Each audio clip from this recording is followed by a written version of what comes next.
Hello everyone, in today's video, I will show you how you can change your password on Brawl Stars. Apparently you can't change your password here since Supercell ID doesn't support that anymore. But you can change your email and add more security layers on your account. So first you want to click on this on your profile on the top left corner. And then here you want to click on this thing with the ID on it, and then you want to click on the settings icon, and after clicking on it you will see this. You will have your change email and account protection.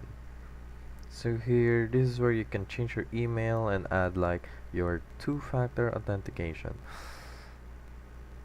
Just click on change email and then just click OK, and they will apparently email you for your verification to change your email.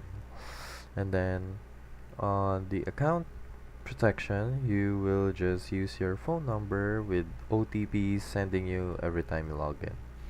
So those are the ways you can add more protection or add security on your Supercell ID on Brawl Stars.